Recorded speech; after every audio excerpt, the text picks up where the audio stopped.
Assembly 2023 City Council Meeting 31, and we officially are calling this meeting to order. As usual, we will start with our chaplain prayer and pledges. So if Gary Marcella Jenkins would come forward, we'll start.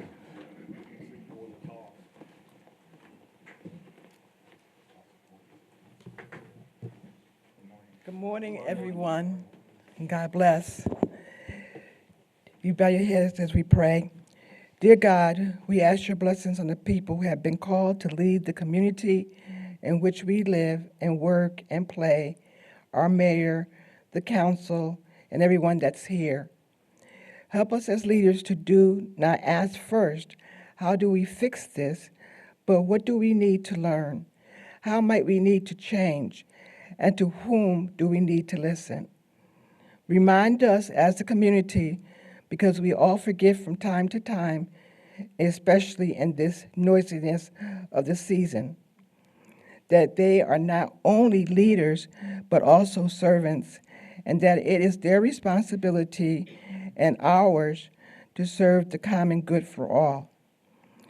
Grant them and us the wisdom and courage to know and do what is right and good and true. May we speak out when it's time to speak out and listen patiently and receptively when it's time to listen. May we always be guided by the spirit of love. Our hearts go out to the families of Laura Lewis, Raymond Mesa, who truly was a blessing to this community. We pray that God gives them peace that surpasses all understanding, to the families and friends that love them dearly. This we pray in the name of Jesus. Amen. Amen. Repeat after me. I pledge allegiance to the flag of the United States of America and to the republic for which it stands, one nation, under God, indivisible, with liberty and justice for all. Honor the Texas flag. I pledge allegiance to thee, Texas, one state under God, one and indivisible. Thank you very much.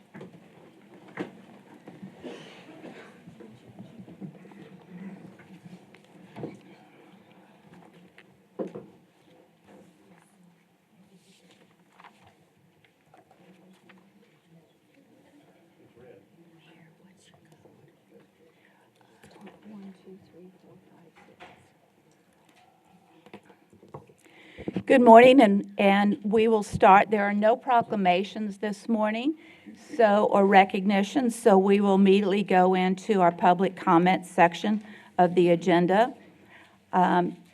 Public comment, state your name and address or SMD area. Each citizen can speak just once per item unless asked to comment by council. The public comment may last for 3 minutes unless extended by council or translation services. The proponent or opponent, 5 minutes unless extended by council or translation services. Council has no obligation to respond to comments or questions from the public. Any response from a member of the City Council to non-agenda comments is limited to a statement of specific factual information, recitation of existing policy, and directing staff to place the subject on a future agenda. I'm going to start this morning by offering a public comment, and I want to say, well, first of all, good morning to everyone and Merry Christmas. It's that time of the year. We've got Thanksgiving behind us, so I think we can officially say Merry Christmas. I'd like to offer some words this morning to the public as we enter the Christmas season. San Angelo is such a special place during this time of the year, from the fort, downtown, and the light tour to the spirit inside each and every one of our citizens. We know that Christmas time is not magical for every person, and it can be a hard time for many families. So I want to encourage anyone struggling to please reach out to one of the many nonprofit organizations we have in our community for help. If you're not sure where to start, our Neighborhood and Family Services Department can assist. You can reach them at 325-655-0824 or email Director Bob Salas at robert.salas, that's S-A-L-A-S, at cosatx.us. We wouldn't be the community we are without the support of our nonprofits and what they provide to our citizens in need. We are blessed with many nonprofits and churches who work hard every year to help those in need. The holidays can be a magical time for many people and families, but it is not magical to everyone. The holidays can bring additional stress and loneliness, so please, if you need help and support, reach out to those in this community that can help. We know there are always things to be improved here in San Angelo, and I want to emphasize that your city government and council are working to improve quality of life for every citizen. Your quality of life here is one of our top priorities.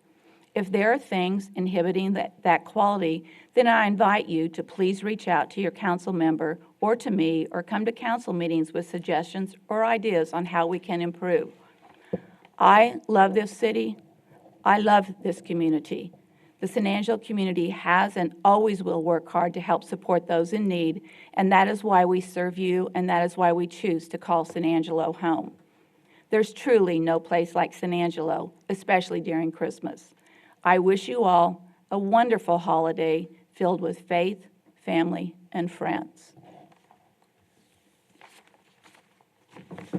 Further public comment today?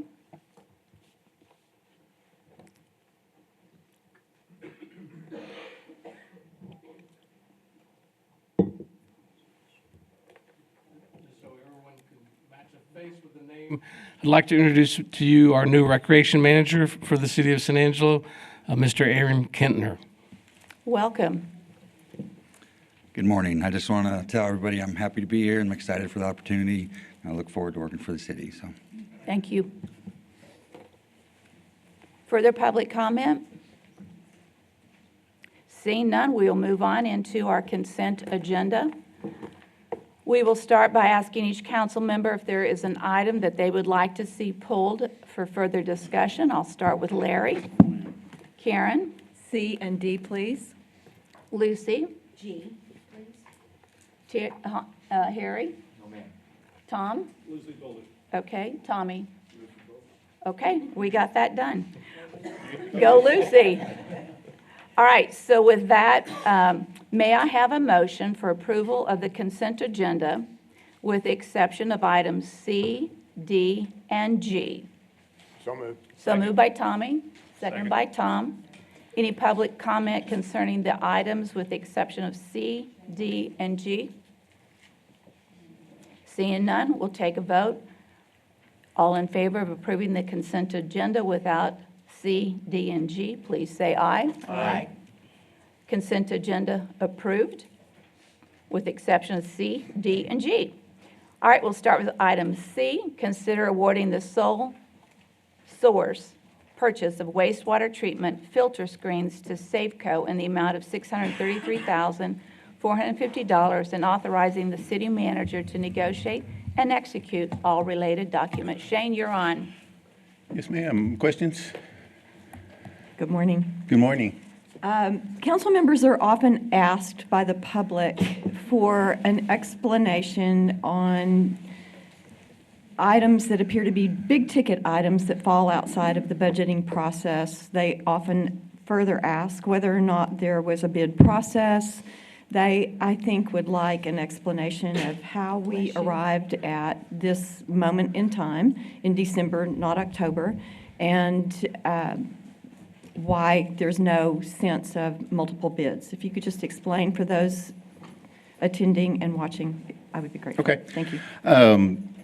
For this particular item right here, it's one that we did have in the process through the budget process. We had budgeted for it in the process, and so it's just how the timing came across to get it on council and get it on the agenda.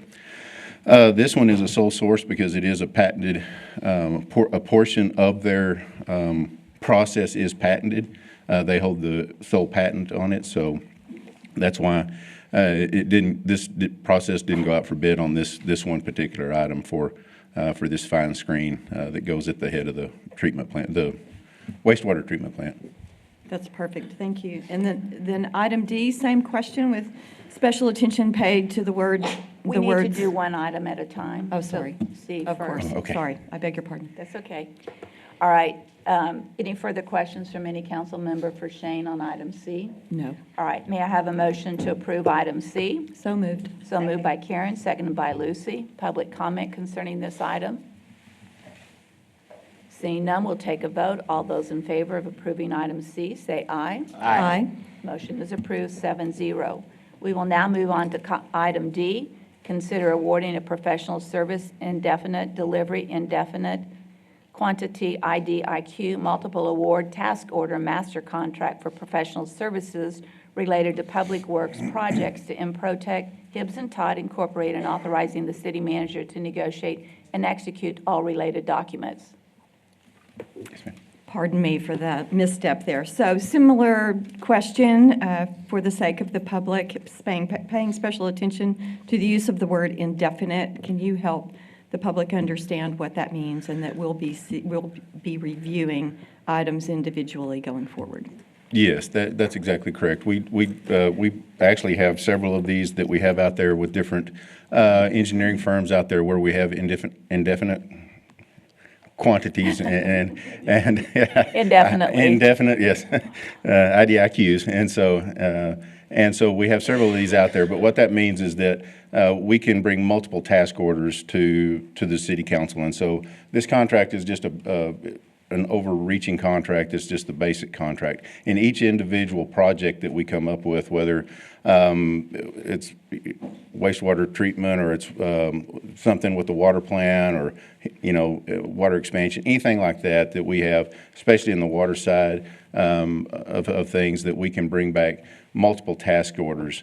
And so that we just have to go through the RFQ process one time instead of having to go through that entire process every time we want to engage a firm for a project. So is it correct that this firm is an entity populated by specialists, that their specialties fall outside of the expertise of our staff?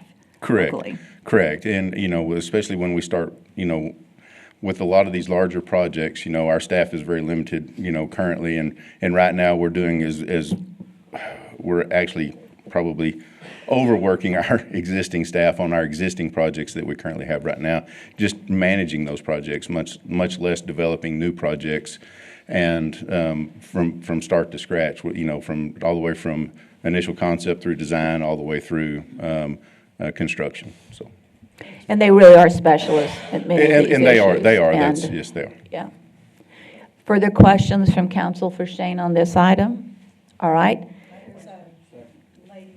Oh, I have a question, please. So each. if you'll come forward to the microphone, please.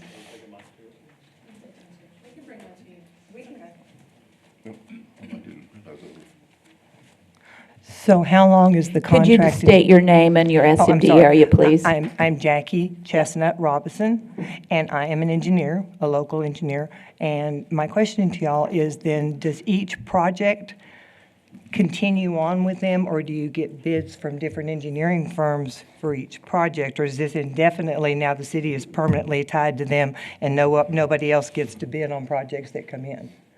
I mean, y'all aren't going to go out to any other engineering source I can once you've hired answer them? that question. Okay. Because it's an engineering firm, we don't bid those. We do a request for qualifications, and we have 7 or 8 engineering firms that are already under contract.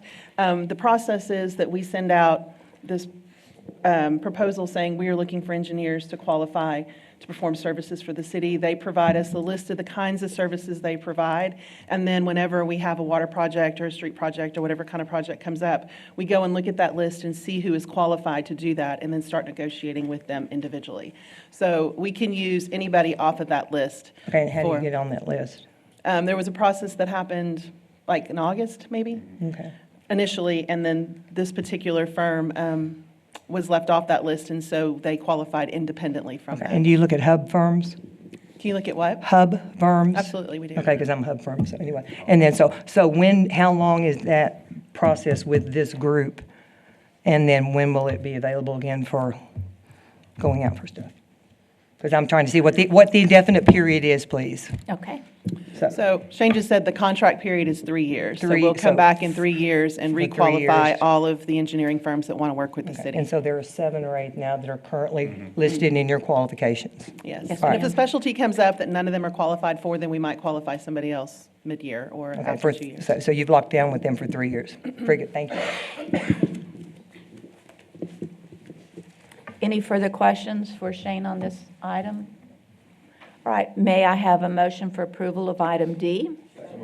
So moved by Karen, seconded by Larry. Public comment on this item, further public comment, if any? All right, seeing none, we'll take a vote. All those in favor of item D, please say aye. Aye. Motion passes 7-0. Our last item is item G. Consider approving Tiers Board recommendation of an additional incentive funding for 2 previously approved projects in the South Tier Zone. 1 is 213 North Chaburn, and 2 is 1 West Concho. Aaron, you're on, and Lucy, if you'll ask your questions. Hi, Erin. Or make your comments. Yes, ma'am, thank you. I just wanted to know, how did y'all come about picking these 2 projects and giving them the complete amount when there were other projects also? Great question. Aaron Vanoy, Assistant Director of Planning Development Services. So as I look back at the video from the Tiers Board as well as the City Council meetings that dealt with Tiers items this last year, it appears that through the FY23 Tiers cycle, there were 2 South Tiers cycles that funding was granted. In those 2 cycles, there were only 2 projects that did not get the full request.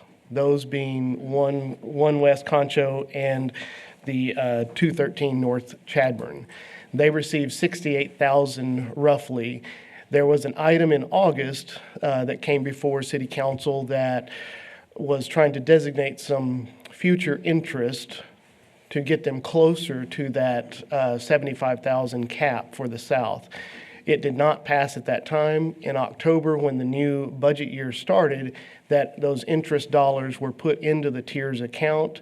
At the October meeting, it was presented to the Tiers Board for those 2 projects because they had not hit the 75,000 maximum, that there was this additional funding, which ended up being, I think, Fantastic.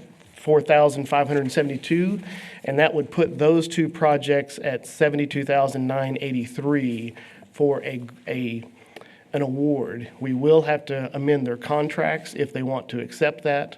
This item is to see if the council is able to go with the Tiers recommendation of supporting that additional funding. And just to add to that, at that council meeting, I think that was a topic that came up. Council said, those funds are not currently budgeted, which we agreed, and they said, if you want to look at bringing that back once they're officially in there, then fine. But so this is sort of a follow-up to that, based on that.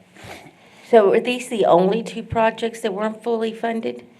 In the last fiscal year for the South, that is correct. There was one other in the first cycle that only got $49,000, but looking at the case, they were only eligible for the $49,000. Their costs generated from the project only added up to the $49,000, so they weren't eligible for the $75,000.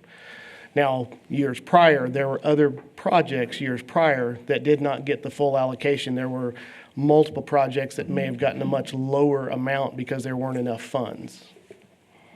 Okay, and so these funds are going to be more or less divided between the amount, the interest amount is going to be divided by these 2 projects? Yes, ma'am. So Aaron, are you saying that all the other projects approved in 2023 for Tiers, that I think the assumption was that because there was only X amount of money available in the Tiers fund at that specific funding cycle, that there was a determination to only give a certain percentage to all of those requests, even if they were not fully funded for that requested dollar amount? That has certainly been the case in years past. In '23, there were 2 funding cycles. The first funding cycle, there were 3 projects that received funding. two of them at their maximum at the 75,000, and then the one project at the 49,000 for what was actually applicable cost recovery. And then in the second cycle, that's the cycle where there were three projects. The Tiers Board chose not to fund one project because it was what they termed a green space project, a vacant piece of land. And then they funded the other two projects. They basically split those two in half. Instead of the 75,000, they split what they had remaining in the South Tiers Fund and gave them both 68,000 roughly. Which are these two? Which are that they're these two reviewing projects. today. Yes, ma'am. Further questions? Christmas light to show up. So let me ask you this. So are we fair and consistent with how we're treating everybody? That's my number one concern on the tiers in the South Zone is it fair and consistent, how we're going across? Nobody's left out. Lucy did an excellent job of covering exactly what I was going to cover. And what's the total dollar amount? I'll come back to the total dollar amount. As far as how we're treating them, we believe we are. I mean, they all have the same criteria to be judged on. That goes to the Tiers Board. They get to make their decision. Then we bring that decision here to the City Council. In this case, the Tiers Board did recommend back in the summertime, let's use that additional funding. That was the interest funding. It was decided not to do that until it became a real fund in October. And I think I remember discussing, we're not letting them have the interest up front. Correct. Correct. We had that, and that's good. And you know what? I didn't want to know the full amount. I want to know the amount of this request. The amount of this request, it was split between them at $4,572 per project. Right. It's $9,000. Okay. All right, that's the end of my questions. Do you have a question, Karen? Any other questions? All right. Then may there be a motion for approval? I move to approve as presented. A second by Larry. Any public comment? Seeing none, we will take a vote. All those in favor of approving item G, please say aye. Aye. Hearing only yays, we will now consider item G approved, 7-0. That means we'll now move into our regular agenda. Comments regarding items on the, you need some water. We will now move into our regular agenda. Comments regarding items on the regular agenda may be made by the public when each item is discussed as outlined above. Applicants, proponents, and appellants are exempt from the time limit above and instead must limit their remarks to less than 5 minutes. We will start with item A. Consider approving an agreement with Duncan Group Southland LLC for the development of a stormwater detention area on city property, generally located northeast of the intersection of Valley View Boulevard and College Hills Boulevard, and authorizing the city manager to negotiate and execute all related documents. You're on, Carl. Yes, let me give some background information for this item. But first, I want to point out two other folks who can speak to this item. First of all, the developer, Mr. James Duncan, and also, of course, Shane Kelton, who can answer any questions. The location of this property is off Knickerbocker. You can see the neighborhood Walmart there. This is Knickerbocker. This is Valley View. This is College Hills Boulevard. It's in the large residential Southland area. The property in question is about a little less than 26 acres. The developer owns property adjacent to the property in question. A little bit closer in, you can see the property lines. Some background as to this property. The school district once owned this property, and their original intention was to develop Lamar Elementary School. They realized they could not do that. They acquired other property and built Lamar at a different location. They approached the city sometime about 2007 about doing an exchange of this property for some other properties that we held, specifically the Reagan Elementary School playgrounds, San Jacinto School playgrounds, and Bradford Elementary, the park, so they could do their expansion of that school. And so that took effect in 2009, and the city acquired this property. Because we exchanged parklands for it, it's assumed that it is parkland and for future parkland use. Sometime a little over a year ago, Mr. Duncan approached the city, I assume Shane, about the possibility of developing a stormwater detention area on this property so he could maximize the development of his property for residentials, for houses. Another quick image, this arrow shows, the next picture will show from the northeast looking southwest across the property. It has an initial slope, but then it's relatively flat. There's 2 draws that cut through the area, and it's mostly has mesquite and shrub brush. So when, I'm trying to back up. Brian, please. Help. Help. Go back to the property slide, please. Thank you. So Shane approached me a little over a year ago and said, we've got a developer who wants to look into the possibility of developing a stormwater detention area on this property. I said, that's fine, but I'd like to see how we could develop that property as a park if we incorporate this stormwater detention area into that property. And so we went through a process with the Parks and Recreation Advisory Board, subcommittees, several meetings, and worked out a plan for how that park could be developed, incorporated in this detention area. I'm going to go to the next slide. So this is this is a concept. We don't have any money for the development of this park, but we wanted to see how it could be developed. And this shows what we propose to be developed on this property, and it's based on the high priority items that were identified in the master plan of 2020. So it hits a lot of the tick marks of the things that folks need. Walking trails, of course, playgrounds, practice fields. It also has a splash pad, basketball courts, and pickleball courts. Pickleball is getting very popular these days. And it also has the stormwater detention area. That can be used for open space use. So you can go down there and have practices, fly a kite, whatever you want to do. This And shows. isn't that something that many cities are doing these days, is taking advantage of the retention or detention ponds and turning them into park areas or enhancing a community by how they landscape it or utilize it? You see a lot of articles written about Yes. that these days. That is true. This is a slide that shows the top rankings for the facility desires by the public. And, hey, okay. So this slide does show how that detention area could be incorporated into this property and used as open space.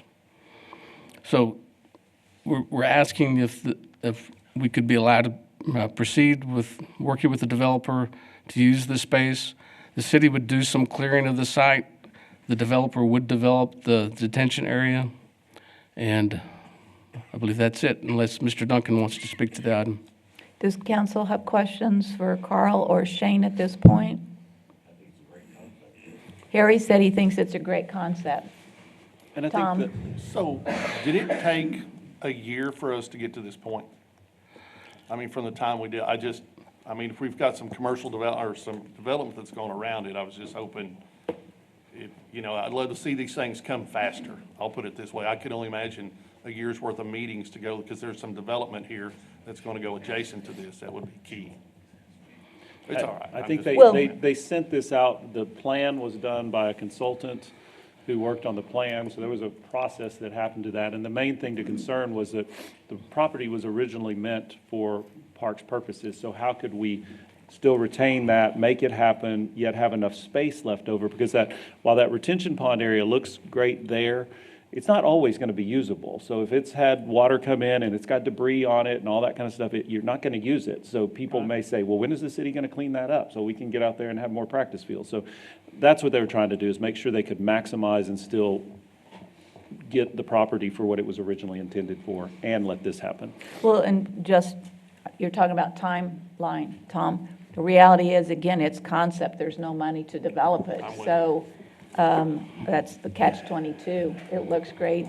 And Mayor, It I'm glad makes you sense. said that, because I don't want the public misconstruing point. that this plan, while the retention pond can get built, there is no money to do any of the other stuff. So, good point. And just for information, we estimated to develop it like it is shown on the slide, it'd be about $3.5 million. Anticipate that we could get about $1 million, maybe a little more in grant funding, but the remainder, we currently don't have the remainder to start this project.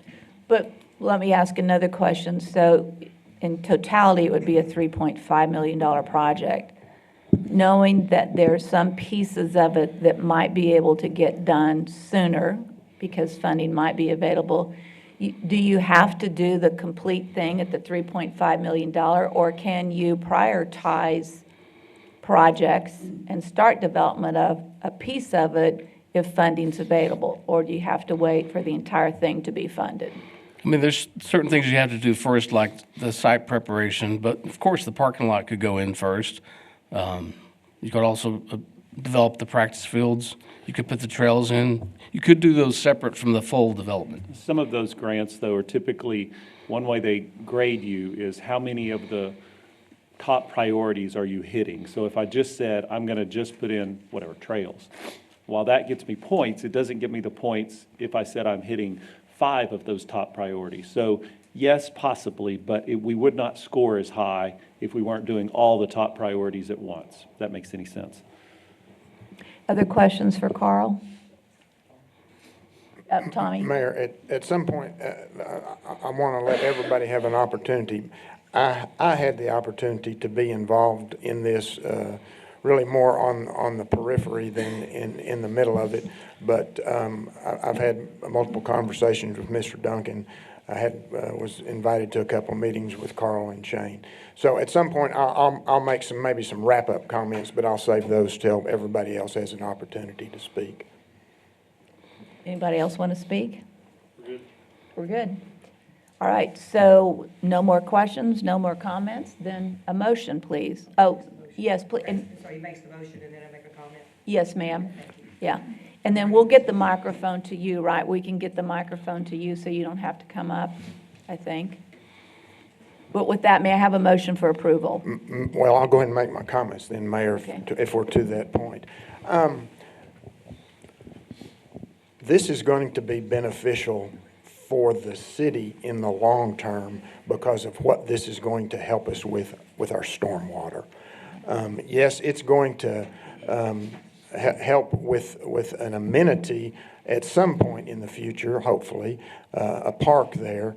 But stormwater is a problem on College Hills Boulevard. And by Mr. Duncan making the offer, and he is donating money to help this happen, this is going to help as much as anything the city with its stormwater problem in that area. And in my opinion, that because of the obviously the stormwater and drainage issues we have all over town, we need to take advantage of the opportunity that's presented to us right now with this project. So, Mayor, with that said, I would make a motion that this be approved as presented. Is there a second? And seconded by Larry. All right, public comments, so please. Did we get a microphone to you? Yes, Okay, ma'am. good. Again, this is Jackie Chestnut, and I'm a local engineer. A couple of questions. I understand the stormwater issues. I've lived here for 35 years, and we do stormwater and all that kind of stuff, and we have big problems with that in our town and all around here that need to be addressed, and I agree with that. I am concerned with this issue of building parks in there. Again, as a person who has been involved in construction and engineering and consolidated contractors, we have built in this town with city funds, Texas State Ballpark fields, North Park. We've got parks all over this town that we have built, skate parks, everything else for this city. to be used that are not utilized at all hardly. And I know that because I go by and observe this because we built them. My question is that a good source, a good use of our funds at this point to direct them and have them looking at resources for parks when there are other things that are much more need to be addressed? Stormwater, absolutely, big problem, got to address that. But these other things and doing things like splash pads in the desert and things like this, we've got skate parks unused and all these other things, and that is a waste of our tax dollars and our resources, and there are other places we need to focus, like ADA and other things in this town that are much more important. So that's my question, is about improving all of it and saying that we won't even want to look at forwarding another park, especially in a place where we can't even utilize it most of the time. And I have a ranch where I have stormwater collection and everything else, and you can't use it, and it gets dirty, and you have to fix it, and we're the city then going to be tasked with having to do that. And then you got people complaining that I can't use my ballpark because the city didn't clean it up, and that's more money. So I think it needs to be looked at from that perspective, please, before you approve spending $3.5 million on the whole thing. Well, and just to repeat, this is a conceptual. There's no $3.5 million available to do it right now. So what we're really trying to approve today is the dedication of that land, that space, to do the detention pond, and then, and working with the developer to make sure that the agreement works for him as well as for the city. The idea, conceptual idea, is so far away from reality, and in fact, with time, you never know what becomes a bigger priority. Is it the walking trails, which is a huge, big issue that is a primary issue in many cities today, versus a splash pad? Or versus people being able to walk, because we don't have ADA compliance in this town. So, Thank you. that being said, this is conceptual. There's no sign-off on this plan, this design. There's no sign-off today on this plan. This is simply a presentation to agree to use this as a city for future planning, park opportunities. And all I'm saying is perhaps that planning time and all the other expenses and hours of that should be spent toward things other than parks in this area. Thank you. Further public comment? I'd like to comment. Yes, go on ahead, that. Larry. Historically, the city did a very good job of having parks in the downtown area. But this area virtually has one park, and this is an extremely large area of residential homes. And there is no place for those kids to play except the one existing park over there. I think that's pretty doggone important for our kids. You know, I think one of the issues that I've spoken to Daniel about is, on many occasions, is we constantly design parks for kids. We don't very often design parks for adults. And that area being an adult, also community, what are we doing in a more holistic approach to park development? And that's what I think we have to open our eyes and our minds to, is there are many adults who would like a place to walk and exercise, simply a place to walk. And those things can be developed without all of that the amenities there. But people do want a place to walk, and because we have passed a sidewalk ordinance that limits sidewalk development in many instances, we need a spot for people to be able to just simply walk. So, that being said, again, to keep in perspective, this is not a sign-off on this design. This is simply a sign-off on using this land for potential future park development.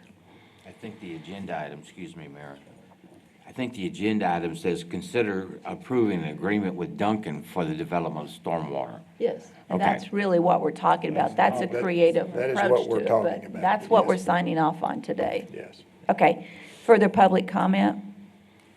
Okay, seeing none, then let's take a vote. All those in favor of approving item A, say aye. Aye.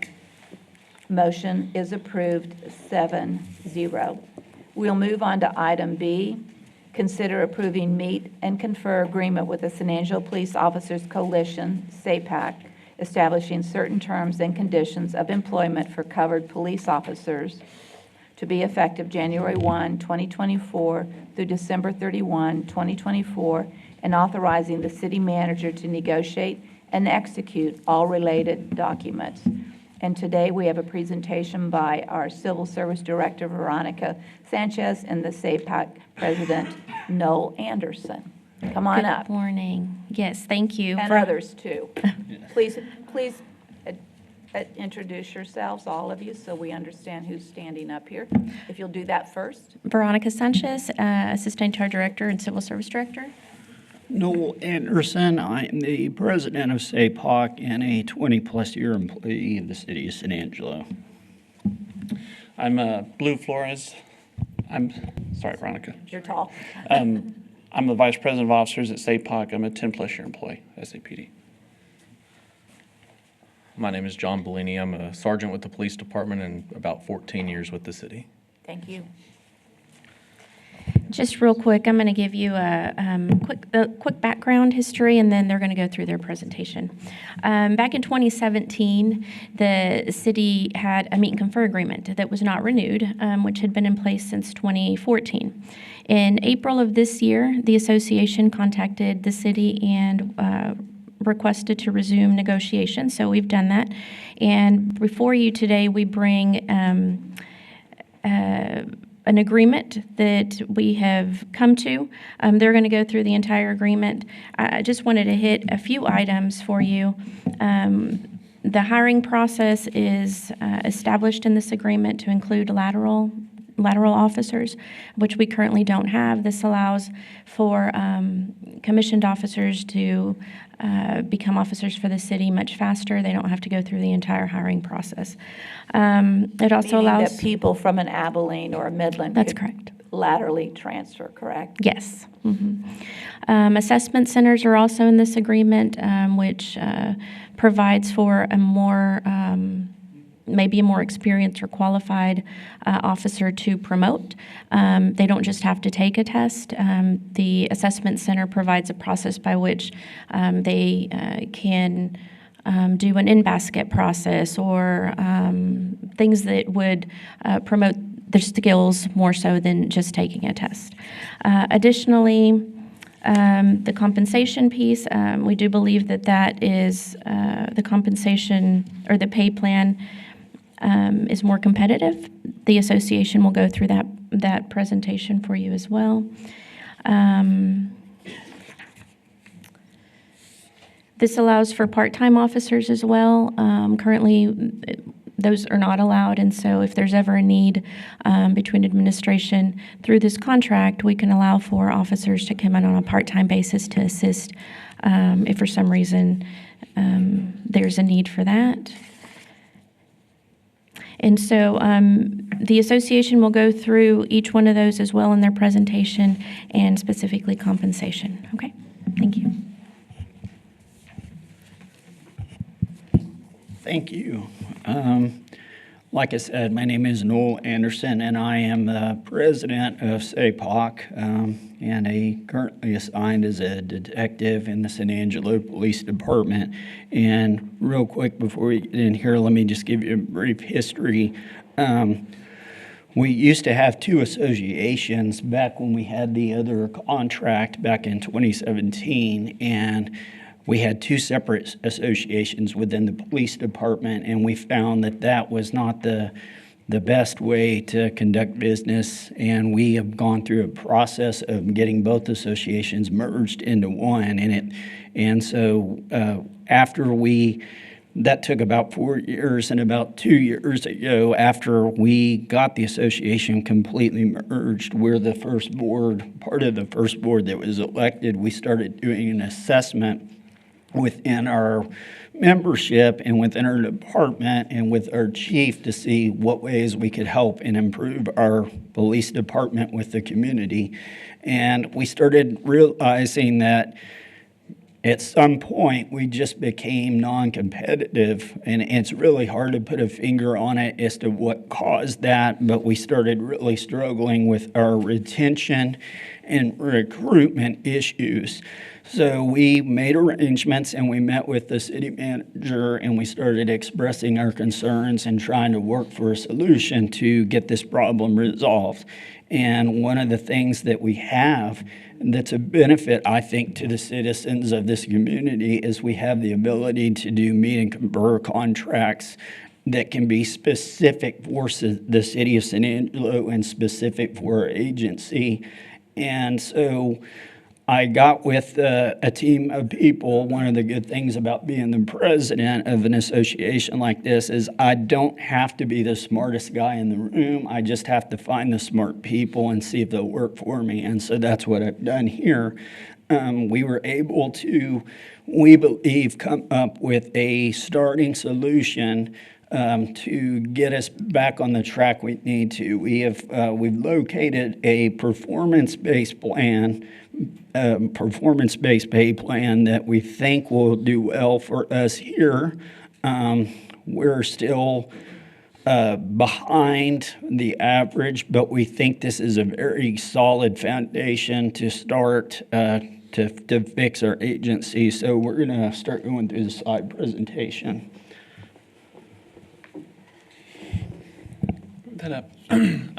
Like I said, my name is Blue Flores. I'm the Vice President of SAPOC for the regular officers. I'm also Chair of our pay committee. And I want to give special thanks to Michael Dane, Danny Valenzuela, Teresa James, Kimberly Hawley, Tina Dierschke, and everybody that worked with us to put this together. It meant a lot for us moving forward. To start, I want to give a brief history about the Texas Commission on Law Enforcement. Our regulatory body gives us the regulations and gives us the legislative rules on how to do law enforcement through training and other things built into the law with the occupations code. So various forms of peace officers, the Texas peace officers, sheriff's deputies, city marshals, constables, police officers, Texas Rangers, we're all one. We just have different jurisdictions and we all just have different job titles essentially. The Texas Commission on Law Enforcement is a function of the legislature, and their mission, as stated here, is a regulatory agency. So they set standards and, like I said, give us the regulations statewide to include jailers and telecommunication personnel, which is dispatchers. They started in 1969 from the 61st legislature, and that's what kind of created this body. So as I'm currently assigned to the training academy, while my badge says San Angelo Police Department, the Texas Commission on Law Enforcement gives us the education standards, the curriculums, and everything we need to do our jobs. So it's not something that we do here locally. It's all from the state. What training looks like at our police academy, the basic peace officers course just was bumped up to 736 hours. There's 17 modules of training. We at the San Angelo Police Department give new recruits 1,144 hours of training. We also include intermediate credits that go into that training to get them a little more prepared than the state standard. Every 2 years, a peace officer has to have 40 hours of continuing education, which we just started a new training unit. The Texas Commission on Law Enforcement, every 4 years, institutes a training cycle. Built into that cycle are 2 training units, which corresponds with the biennial meeting of the legislature. So we have to get new training on new laws and things like that. To kind of give you an example, we are peace officers. We are giving a peace officer license. We are trained professionals that are subject to education, testing and licensure, and state testing and licensure. Built into that licensure are levels of advancement built into our career. So while I am a peace officer, I'm currently classified as a master peace officer based on my years' experience, education, and academic training that has been given to me. Each one of these levels corresponds with a certain number of years and certain number of training hours that goes into the advancement of that license. And I want to echo something Robert Kennedy said 60 years ago. He said, every community gets the criminal it deserves, but the public safety and law enforcement it insists on. And in today's time, we have this vision of law enforcement that goes to a better trained, better equipped, better well-rounded officer. We have today's time where we're taking steps to make that happen while battling the burdens of the past. So as we continue to move forward education and the impact of education will mean more on public safety, and we can deliver better public safety service based on that. And that is a step we want to take with this contract. But again, the steps of education are basic, coming out of the academy, intermediate, advanced, and master. Are there any questions about those levels of licensure? Okay. Larry? I'm curious, are any of the hours that you provide in training, are they acceptable college credits? Can it go forward to a Bachelor of So, Arts yes, or- sir, there are certain institutions across the state that do what's called a Bachelor of Applied Sciences degree, where they will take an officer's Texas Commission on Law Enforcement Credit Public Service Personnel Service Record and apply it to programs within that will cut down the institution time for education. So only participating universities do that at this point. But yes, sir, they do. Other questions or comments at this point? Okay. So the pay scale that my committee and I had originally drafted was based off a pay scale in College Station. They were one of the first cities to get away from a tenured-based pay scale and put in a license-based pay scale. And this is the draft of the pay scale that we have come up with. As you can see, it's totally license-based. And one thing I just want to reflect on is the licensure mandates from the state have years of service and education levels built into it. So it's not something we created. We're just basing it off something that the state already mandates and regulates for us. Are there opportunities over and above these base numbers for additional pay? Like I know we sometimes do for if you speak a second language, there's opportunity for additional pay for that or additional certifications or. Yes, ma'am. I'm sure there are many other things, but. Yes, ma'am. Everything council's already put in ordinance that we're keeping the same. This is just reflective of base salary. Okay. Base salary and base salary only, because we needed that change, like Nola said. So when I say regular officer, I'm meaning non-supervisory. So there's only 5 places in this step for a regular officer. And again, if they move up in pay, this is going to be corresponding with the level of education and licensure that they get through time and through education. With supervisors, what the contract is written, we're going to put in licensure mandates for testing.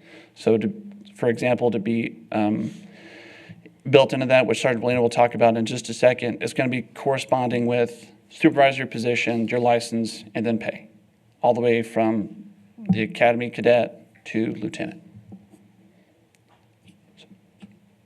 It's complicated, isn't it? It will be. It's new Yeah. for everybody, but we can make it work. The city will make it work. So. Sorry. Again, my name is John Bellini. I'm a sergeant with the police department. I'm the vice president of supervisors for SAPOC. So Veronica and Blue kind of talked on some of the points that are in the rest of this slideshow, so I'll try to get through it as quickly as I can for y'all. Our current staffing and recruiting, so we're authorized for 180 officers, but our current staffing is on paper at 162. 6 of those are in the academy, so they're not, yes, they're here, but they can't put on a uniform and come do the job if something were to happen. So our current workforce is 156 officers that are employed by the city. Of those, 24 are currently eligible to retire and walk away at any time. And that's not including the officers that have military time that could make them eligible for retirement earlier. So with this contract, we're hoping to become more competitive and attract officers from the outside agencies as well. It's very expensive to put a cadet through the academy to be able to, just what we've been doing all these years, training officers and letting them go off to other places, and that agency is getting all the savings of not putting them through the training. We will now be able to bring officers from other agencies to do that back. And HR has already indicated to us that they've had some officers reach out to them that are interested to lateral over to San Angelo. Again, what they've talked about, this pay plan goes away from tenure-based pay, which is where we currently are in our pay plan, to an education-based pay plan. It incorporated our certifications into the salary. And the biggest takeaway is the better trained officers impacts the quality of public safety and the quality of police service, which benefits the community. The better our officers are, the better trained they are, the better service they can provide. Real quick on the hiring process, like Ronna talked about, we'll be able to now have lateral officers. So officers with certain qualifications can be hired outside the normal hiring process. So we even put in some restrictions in that. It's not just a random person that is coming from a really small agency that doesn't know how to be a police officer in a city this size. They have to have at least 4 years of experience. They have to have an intermediate certificate. There's some requirements for them to be eligible to lateral in. Also, the police chief can make them go through the academy if he chooses to, or portions of it if he chooses to. Those lateral officers, a big bonus for them coming in is that they can be paid at their certification level. So if you have a 20-year officer coming from somewhere else, they can come here and get paid at what their certification level is. If they have a master license, they get paid at the master level. We can also hire part-time officers to fill the vacancies in times of need. Something we didn't put in the slideshow, loyalty points were added into this contract, which is something different too. So employees with the city, or well, more specifically the department, like dispatchers, records clerks, CSI techs, if they decide to become an officer, they get loyalty points, 1 for each year of service, up to 5, when they take their civil service test. The promotional testing, this is, in our previous contracts, we had promotional testing changes, and this, we even went even a little bit more. They have to have, to test for sergeant, you have to have an intermediate certificate and be with the department a minimum of 6 years. So you're getting a more qualified candidate for the rank of sergeant. Sergeants are the frontline supervisors that are the first point of contact for a lot of people, and you have to have really good trained people in those positions. Laterals have to have a 4-year requirement with the city and the same certificate to be able to promote.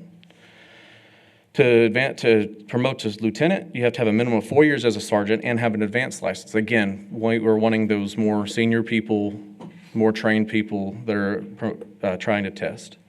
And then the assessment center, like Ronna talked about, was added at the request of the city. We'll talk about that, the assessment center. Okay. Did you have a specific question on it? No, just explain what it is. It's just a further level of testing. So you have the written test, which is what everybody has to take first. The officers that pass the written test then go on to the eligibility list and then have to go through the assessment center. You have a board it contracts with outside agencies, correct, to bring in qualified people to assess each individual person. There's sandbox exercises. They can come up with whatever kind of questions that they have to try to test the candidate to see they might be smart on paper, but can they handle the work in person? You know, can they do that when they're put to the test that way? Does that make sense? That makes sense. Okay. I'm sorry? Okay. I didn't get to go through it. When I promoted to sergeant, it was when the old contract had already expired, so I didn't get that experience, so I can't give personal knowledge on that one. Well, I guess you could go back and do it, right? No, I don't think I want to do that. No, Question on the assessment. Yes, center. Larry, please. Does that also include a review of records? I believe it does. Yeah, yes, it does. So the assessment center, the city knows more about that. That is their request to put in the contract, which, I mean, it makes sense, but anything else on the assessment center? Other questions, comments? Tom, anything else to add? No.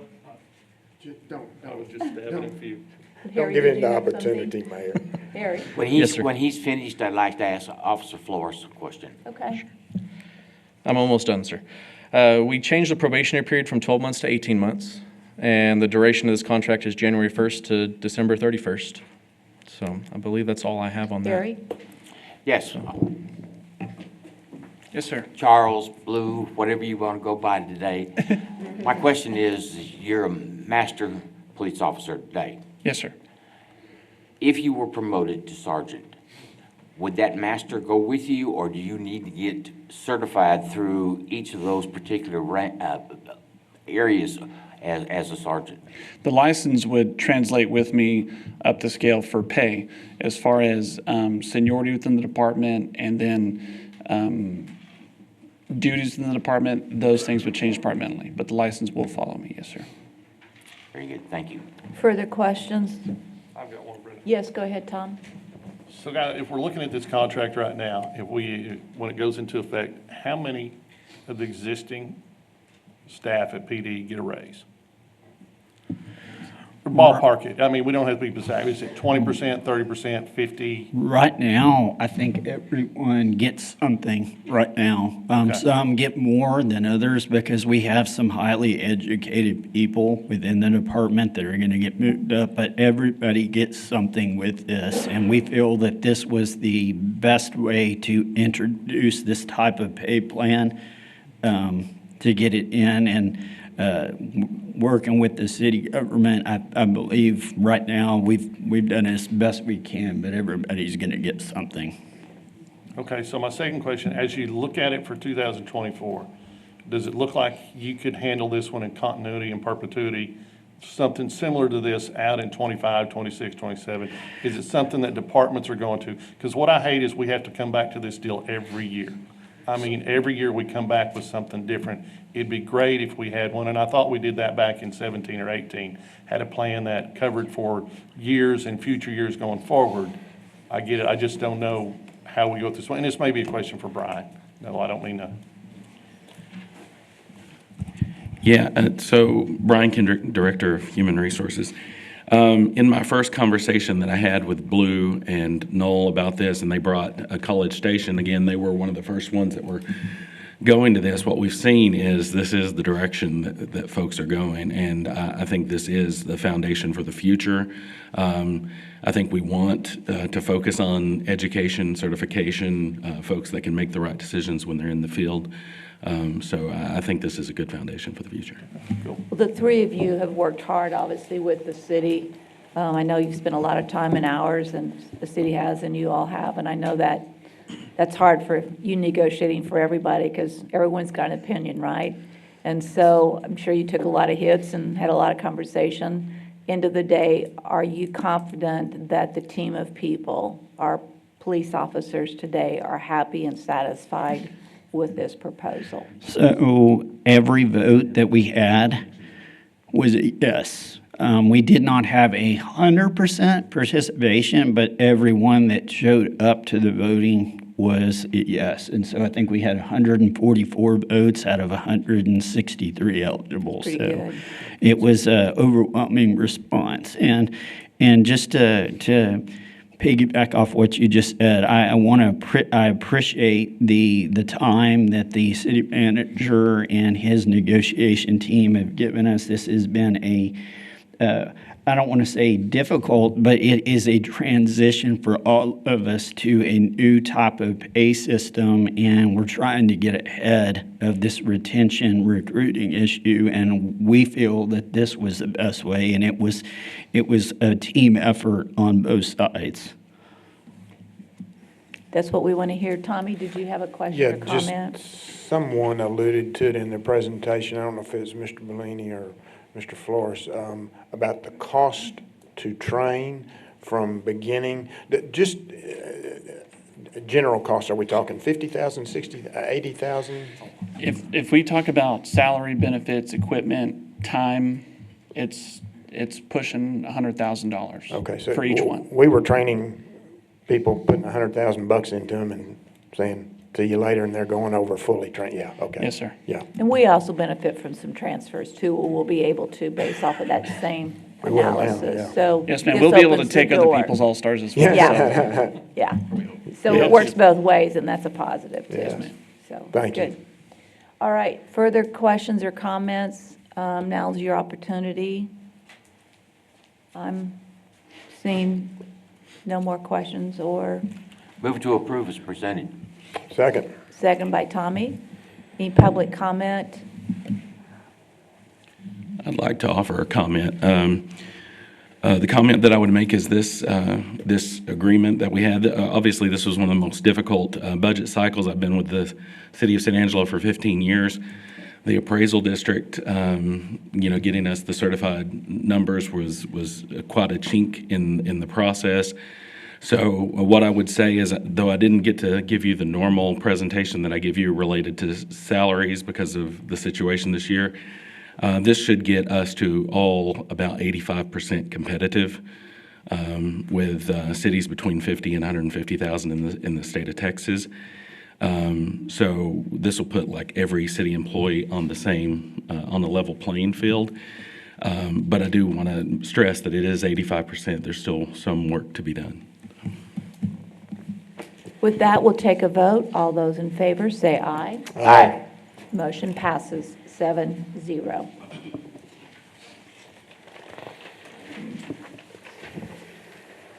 Item C, first reading and public hearing of an ordinance for Z23-08 to zone property to the single-family residential and zoning district being 31.356 acres located northwest of the intersection of Arden Road and FM 2288.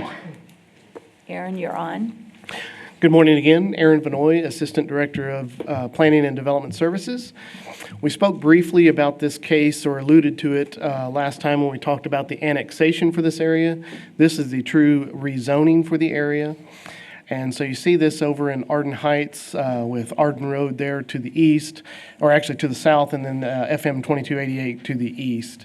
Right at 31 acres, will be in District 6, Larry Miller, and in the Bluffs neighborhood. It is going from coming in as R&E, which is 1 acre lots, and is going to be rezoned to RS1. There will be a combination of half acre lots and RS1 lots, smaller lots. So just over 250 houses planned in this development over time. You can see the plat there on the right, this neighborhood area across from the state park along FM 2288. You see the northern lots are just slightly larger, closer to the half acre size. That is a product that right now seems to be doing well in some areas, as well as, of course, smaller houses in some other areas. This area being new development and needing new infrastructure out there, they will probably start with some of the larger size lots to help pay for that infrastructure. This was approved at Planning Commission unanimously, rezoning this area from Ranch and Estates to the RS1 zoning district. And that is our recommendation today as staff to City Council, and I'll take any questions. Larry, any comment or question? Parks. This is just a zoning issue. I understand. No, I'm very happy with this.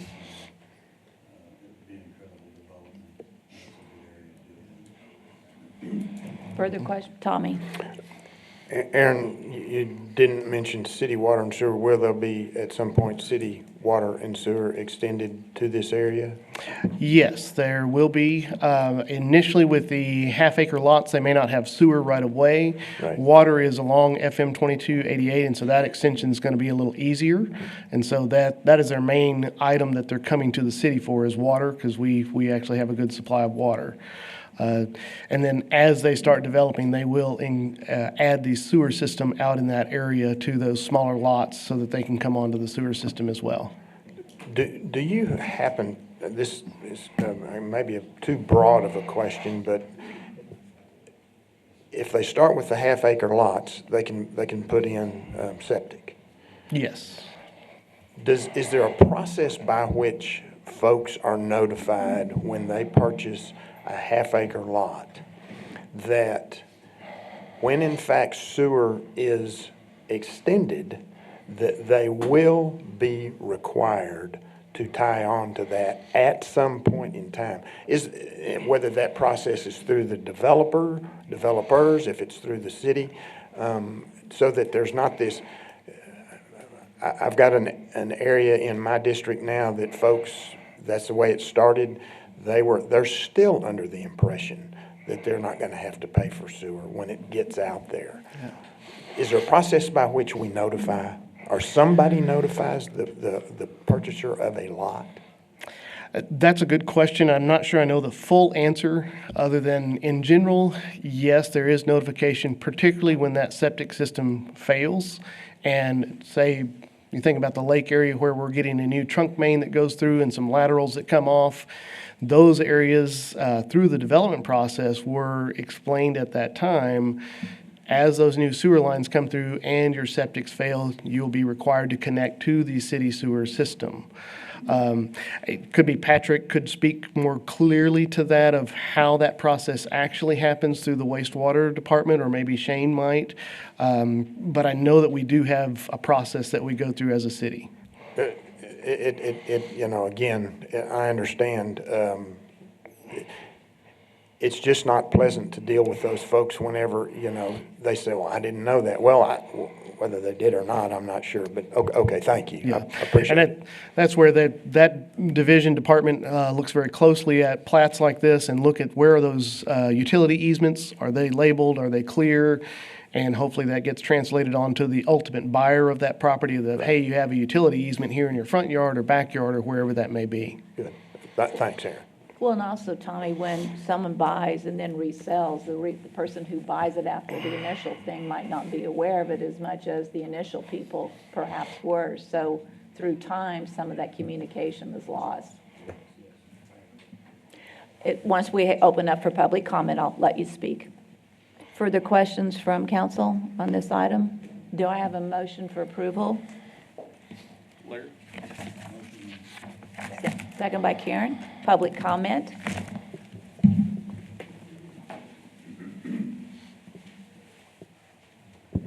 Thank you. And he hit on this point I was going to ask too. I lived in Round Rock and was on planning and zoning and development, all this kind of stuff, and went through all this, and we had a lot of areas there, and we have several of them here in San Angelo, and I live out in the country, that have gone through this process, and it is not a clear process when we switch from city service in areas where we have septic tanks.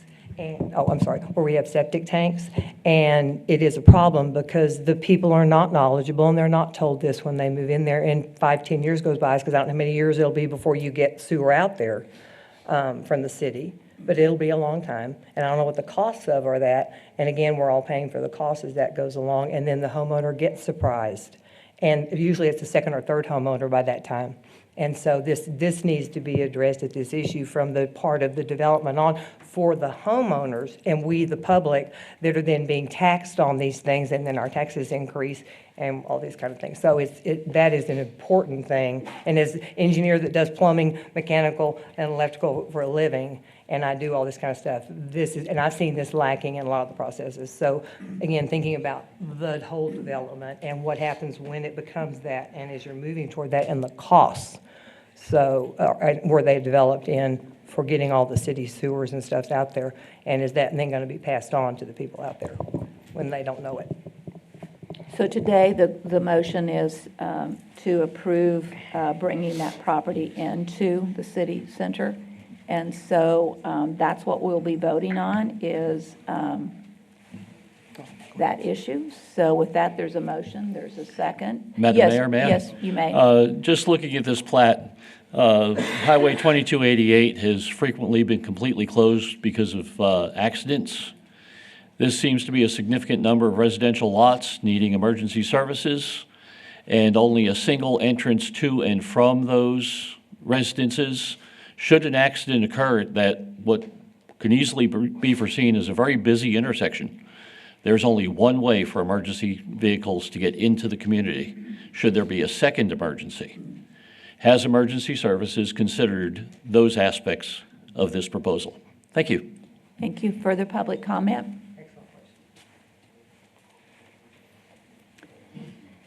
We'll take a vote. All those in favor of this rezoning as presented, taking in the 31.356 acres, say aye. Aye. Any opposed? None opposed. Motion passes 7-0.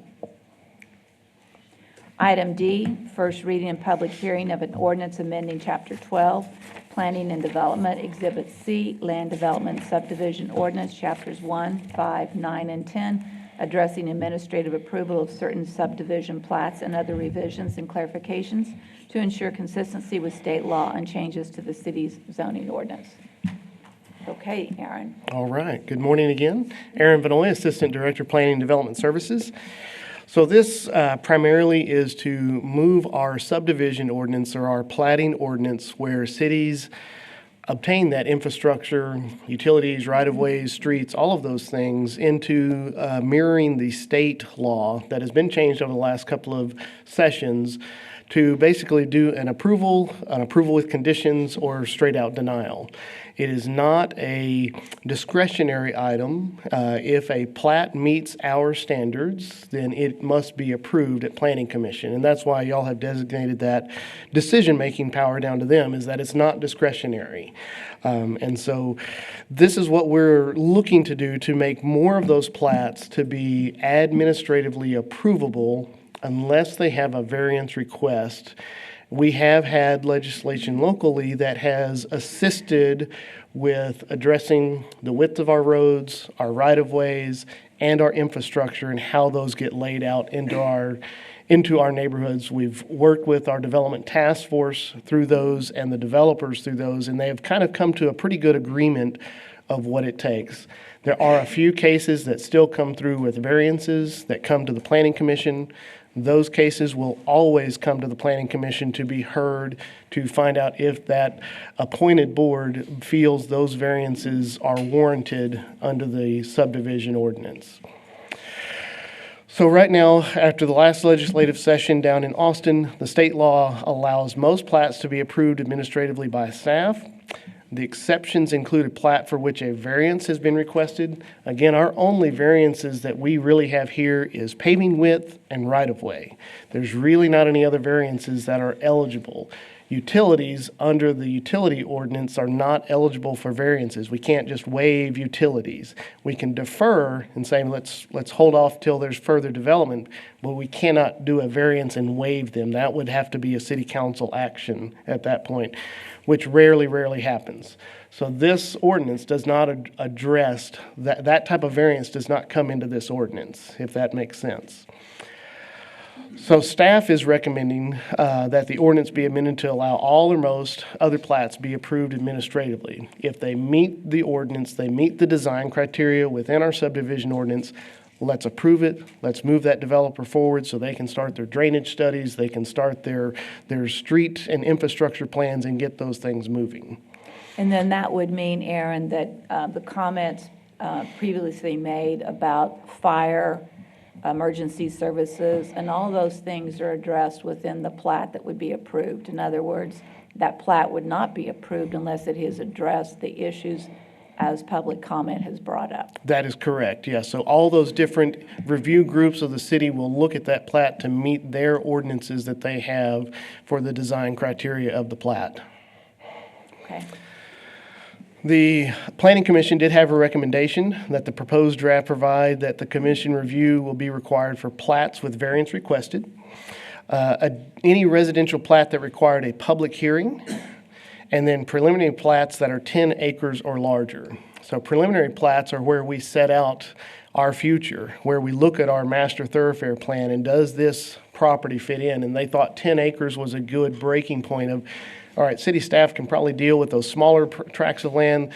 Let's let the public look at these larger tracts of land that allows it go to a public hearing so that we can hear more about it if there's some public discussion to be made. So the one thing that we do want to note is that if there's a reason for the applicant in their mind, or even in staff's mind, there's not a variance, there's not something apparent, it still can go to the Planning Commission. This would not prohibit it from going to the Planning Commission. They could request that. They can request that, absolutely. So we don't want them to think, well, the city staff has the final say.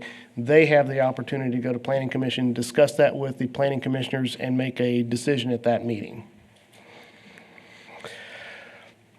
In the amendments, changes to notification requires to match the changes in state law. Previously, there was notice for for all residential plats, replats, there was notices. The state law changed actually about 3 years ago that said you can do that afterwards, after the plat has already come through.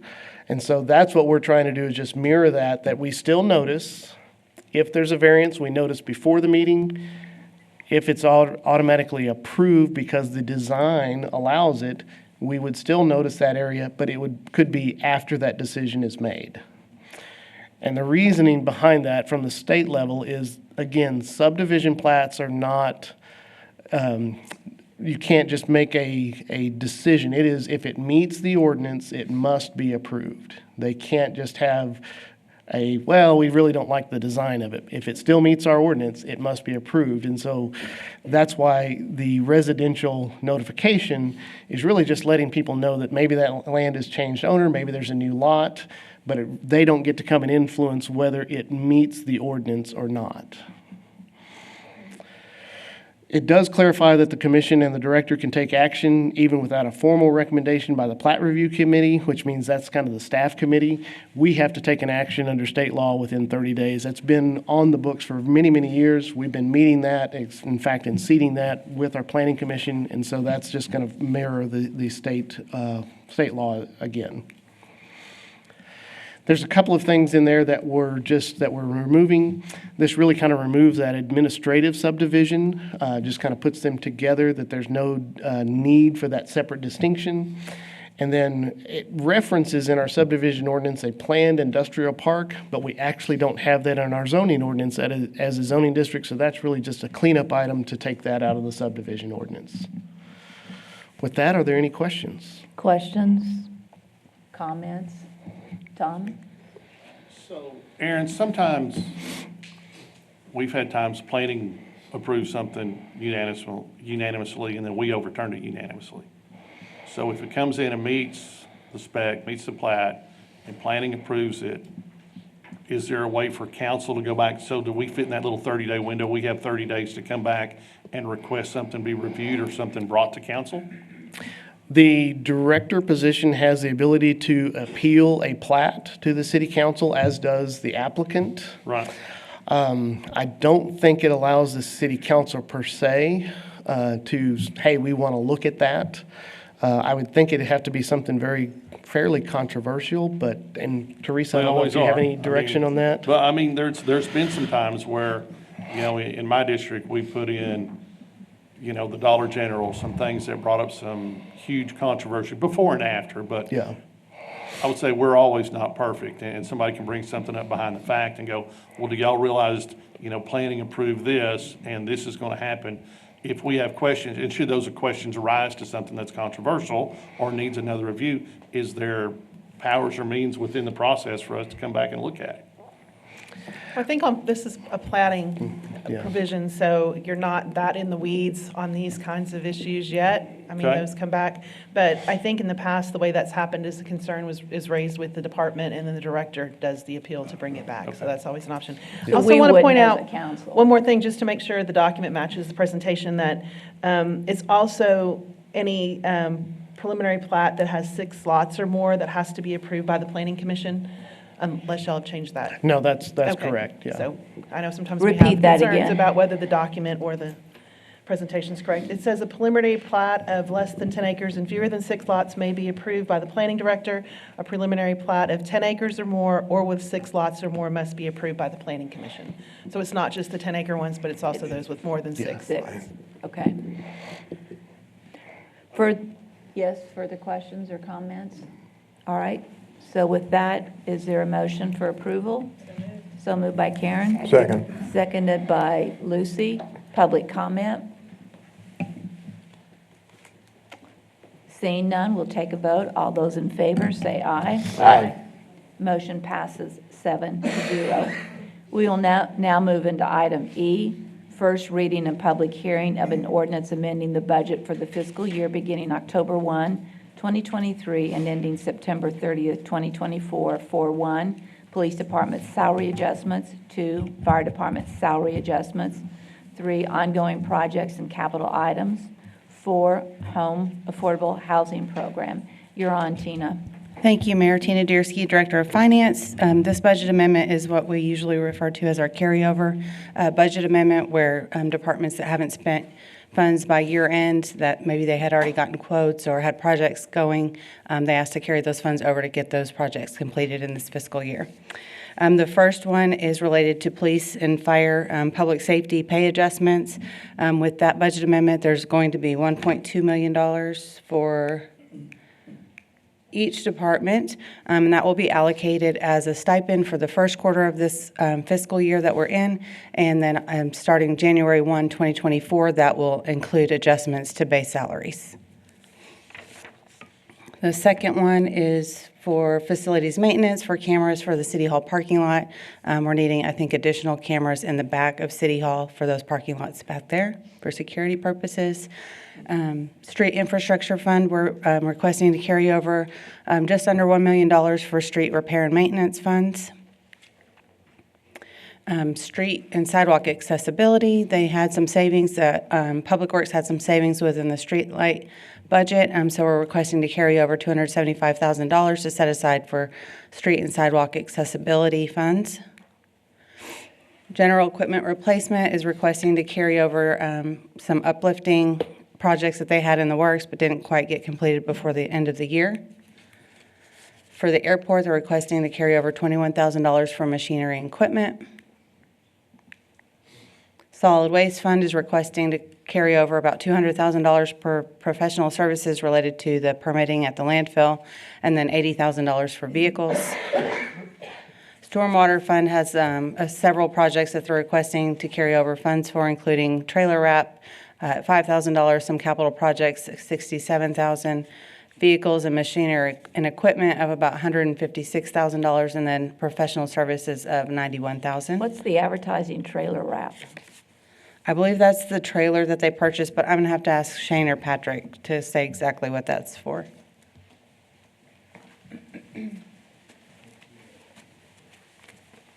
Good morning. I anticipated this one getting questioned. Per our MS4 permit that the city has for stormwater purposes, we're required to do so much level of public information and public education. And so what we want to do is utilize this $5,000. We have a construction trailer that our stormwater operations department uses when they do stormwater projects around town. So we want to wrap that trailer and let it be a little more pronounced and a little more educational for our citizens that says, hey, this is what your stormwater fee is doing today. It's improving this particular area, it's doing this. We do it all over town, but I'm sure very few people actually know that that's their stormwater fee at work. And so we want to advertise that and promote our services and what our guys are actually accomplishing out there in the field through a little bit of passive promotion. Okay, I see no other comments.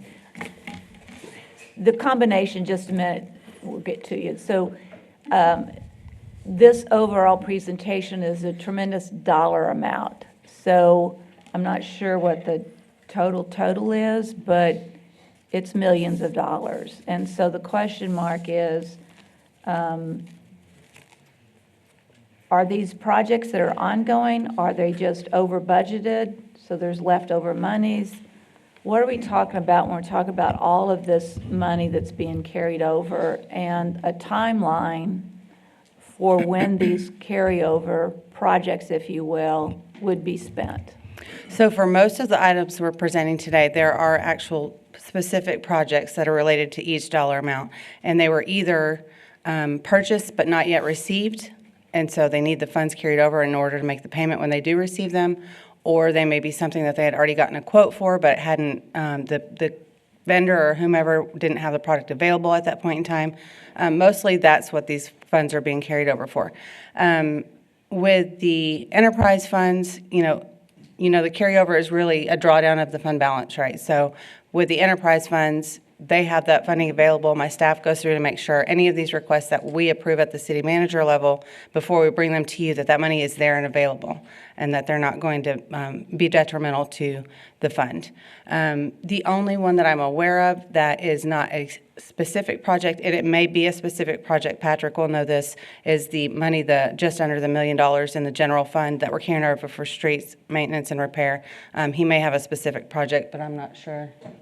Patrick, yes. But either way, that's what it would be for, and we're going to carry it into the street infrastructure fund so that it may only be used for street repairs and improvements. No, and that's correct. So this money is money that we've saved throughout our street and bridge department over the course of the year. This is historical practice for us. It's one of the ways that we got Rio Concho Drive taken care of.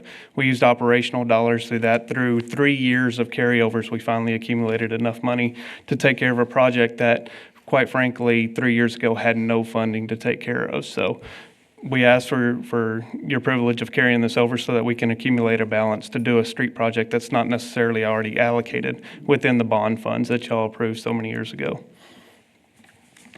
Questions from council? The other question I have is, and this is really for Human Resources, Brian Kendrick, but, or I guess Veronica, and this isn't challenging it, it's understanding how we manage it, and that is when we do stipends. Because when we give stipends, it's compensation for salary, right? How do we use that stipend money to better understand what the real salary is? Because we hand a check to somebody instead of putting it into their base salary. But then when we try to evaluate base salaries and we say we're only at 85%, where does that stipend come into that calculation? It doesn't, and so it doesn't go at all to base salary. The stipend in this case is to make up for from October 1 through January. So preferably, yes, you're correct. We want to put it in base salary. But in this case, to make up for that ground, we did a stipend, and it's going to be the same amount for everybody that's on staff for those departments as of January 1. Civil service. And I asked the question. Civil service, that's yeah, correct. I asked the question not because of this specifically, but because last year we also gave out big stipends to every employee. And yet when we start talking about how we compare to other cities, we never use the stipend dollar amount as if it ever happened.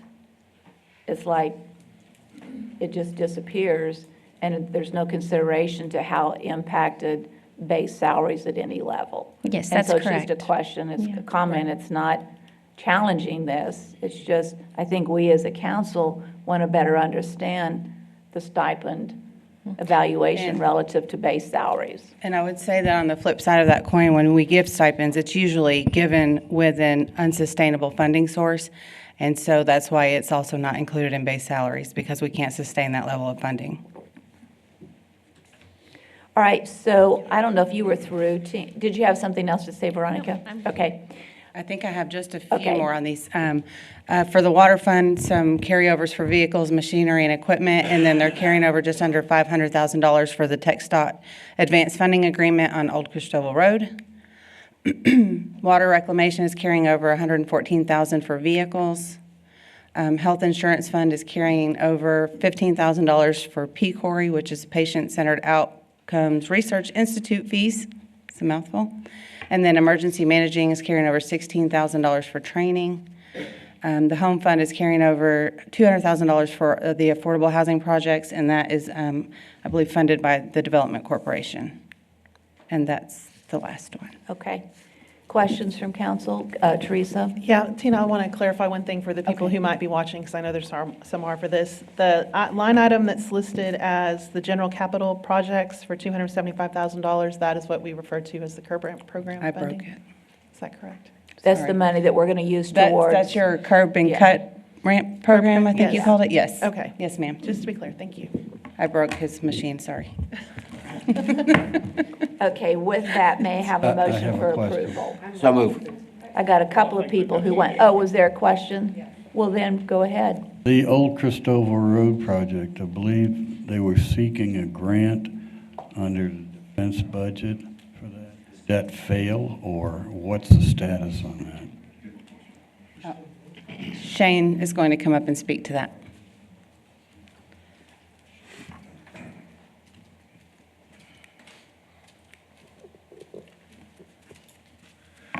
What we have on council here today is the state's portion of it from Chadburn out to the loop. And so that's our agreement with them, where we're having to move the water lines out from under their proposal, or out from under their roadway as they widen and expand it.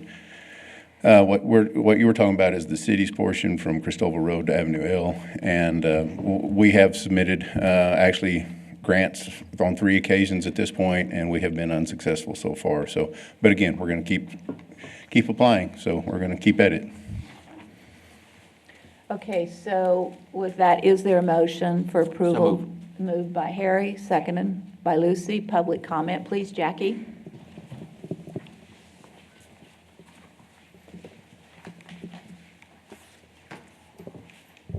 Thank you. I have a couple of questions just from a financial management perspective. And again, I tend to look at things, I've been a small business for many years, worked in major corporations, and as a home budget, we have lots of money that's being carried over that wasn't spent for the projects it was appropriated for, or if it was left over, then they weren't appropriately budgeted. And if we're carrying over money to save to do other projects, why aren't we just doing those projects as projects and not taking this money and carrying it over and continuing a project that you're going to use for something else? Number two, I don't think the city, nor do I want my tax dollars spent on $5,000 to advertise a truck. I'd rather you spend that $5,000 on the stormwater problems we have in this town, and I think that's an inappropriate use. And so I'm concerned about that. And then also we have very small portion of our city budgets that are allocated for facilities, maintenance, engineering, and capital projects to begin with. If you look at the overall budget, and I have concerns about how these are being managed when we have things like this that come forward, because it's a lot of money, and it's my money too. And so that's the way I look at it. And plus, from the engineering and management perspective in corporations, how we manage projects, we need to look at this portion of it.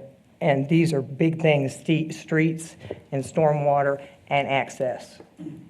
So I would wonder how can, things like painting a truck, how is that a good use of $5,000 when we could use it other places? And then all this carryover, and why wasn't it appropriately done? And then just if you have it left over, turn it in and start a new project. Don't just say, oh, we got to go do this. I think the answer to one of those, and we'll have explanation to a much greater extent, but I think what Tina was indicating earlier was that some of the monies that are being carried over are monies that, let's say, they ordered 2 new vehicles, and it was approved and budgeted, but those vehicles have not been delivered yet, and so consequently, it's carried over. So that would be one explanation. I get that, And especially we, in today's world. yeah, and so in many of those cases, and we can go through them individually and talk through those, but that explanation would apply to a lot of those things. A project had gotten started because they couldn't get contractors, it couldn't complete the project, so that project's still ongoing. Consequently, the funds travel with that project. I will let. Sure. Sifted off to go do another. Mayor, that's correct. And there are projects that are started during the year that need to be completed. So we look at the monies necessary to complete those projects, and we ask for those carryovers to get that completed. Also, the wrap on the trailer, Patrick explained that when we collect monies on the stormwater fees, there's a component that requires advertising. We can't spend it on anything else but advertising. That's what that is. So I know that you may not agree with that, but. Is that state regulation? Yes, ma'am, it is. So, yeah. Yes, yeah. That's part of our permit requirements. Okay, so are there any other items specifically that one would want to ask a question about why this carryover exists and what is the project attached to this carryover item? I'm sorry, one more thing. Jackie? Yes, ma'am. So the street and sidewalk accessibility is specifically now allocated for ADA compliance and getting that around. That is correct? Jackie, that's correct. Yes, ma'am. That was specifically pulled from some of the unused funds to accumulate this money to use specifically for the ADA issue. Because that's one area where we're extremely behind. Thank you. So that's, only can be used for that. Questions, comments, further comments from the public? All right, so I think I have a motion. I have a second. We've had public comment. We'll take a vote. All those in favor of approving item E, say aye. Aye. Motion passes 7-0. Thank you, Mayor. We do not have a closed session today, so we will do the item 8, which is follow-up on administrative issues, no executive session. Announcements and consideration of future agenda items. Consider one of those is considering scheduling one meeting in January on Tuesday, January the 16th. Yes. Yes, ma'am. We've had discussion among a few members concerning the ordinance that covers cars and vehicles parked in yards. Yes, sir. We'd like to propose that study and have a ordinance presented Corrects the situation. Okay, so what we'll ask is that whether it's the next council meeting or the first one, or the only one in January, that we include a presentation on the ordinance relative to vehicles being parked on yards, lawns, et cetera. And so the public can be reminded, because that ordinance was passed 8 or 9 years ago, so the public's not familiar, I think, with the decisions that were made attached to that ordinance, and then we can discuss whether changes need to be made. Is that what you're asking for? Yes, ma'am, thank you. Okay. So Anything? that's a presentation and direction, basically, what you're looking for. Yeah. Okay, sounds good. Just to be clarified what those rules are, because some of it goes down to width of street.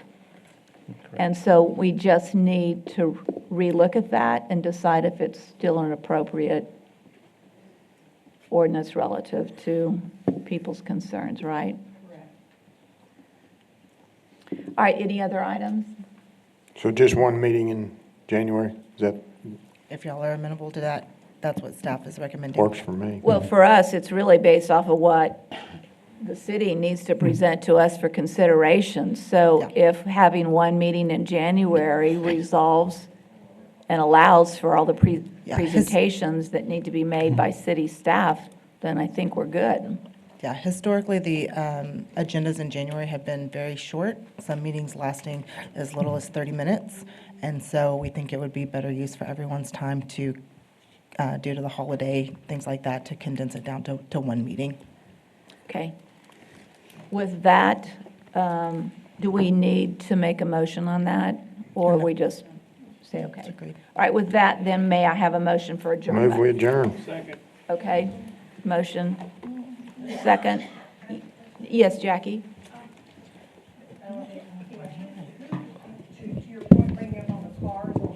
Yes. We're adjourned. On the ordinance for the cars, and we also have ordinances for commercial properties for keeping things cleaned up with growth around electrical systems and fire hazards and things like that, and that needs to be addressed because we are not addressing, we have several issues in this town. I've gone to the fire department of commercial facilities like Stadium Park Plaza, that is the back end of it is a fire hazard, it's a mess. The parking areas in front of Westlake and that whole area there have been made a mess because of all the additional traffic, and it's not only a fire hazard, it's an ADA compliance hazard, and it is a pure safety hazard. And who addresses those, and how do we, let people know, we have an ordinance that says you must keep the trees out of your electrical, you must do all this stuff in commercial facilities. So how do we address that? Well, what we're going to do is start with the issue with vehicles on property, and then get more specific about which ordinances apply to that. And then Yes, ma'am. perhaps in the February 1st meeting in February, we can bring up those ordinances as well and re-review those. Thank you, because we have a lot of places around town that have been allowed to just, and it's a fire hazard now and a safety hazard, just like cars around, stuff We'll like that. continue to look at the ordinances Okay. and look for presentations to better address issues. Thank you. Some of that may already be addressed, and there's city ordinances that you may want to contact code compliance. There are ordinances, they're not being, y'all are not making them comply, and the commercial facilities and all are not being made to comply, and a lot of our local, it's just a compliance, nobody's enforcing compliance, and I've gone to fire department, and I've gone to the fire marshal, and I've gone to permitting, and everybody just goes, whoopee. So if it was great to have an ordinance, but if nobody follows it, to your point, then what's the point? Thank you, Jackie. I guess we have voted on adjourning, because you all are standing up ready to go, so I guess we're adjourned.